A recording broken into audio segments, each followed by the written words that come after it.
Welcome to the Slop Farm. Enjoy the video. You need iOS 13 or later and a compatible iPhone, iPad, or Mac to use FaceTime effects. Check your device model and update in settings if needed. Open the FaceTime app and make an audio or video call to start applying emoji effects. During the call, tap your picture preview to reveal controls and the effects button. Effects include emoji, memoji, filters, and text overlays you can apply live. Emoji and memoji effects work live during calls. Tap your self view during a FaceTime call to reveal the interface and controls.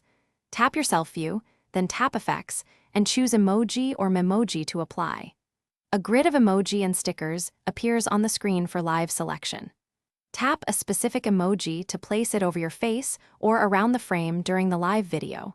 You can move and scale some stickers with pinch and drag gestures on the preview. Switch to the rear camera or stop effects anytime by tapping Done or None. If you do not see effects, check that FaceTime access and the front camera are enabled in settings. If effects is missing, update iOS or check that the front camera and FaceTime are enabled.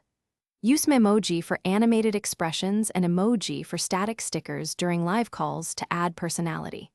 Remember, some older models lack advanced effects and require an iPhone X or newer for full features. Effects are not recorded by default unless you screen record with permission from participants, so ask before saving a call. Thanks for watching. Consider subscribing if we helped you today.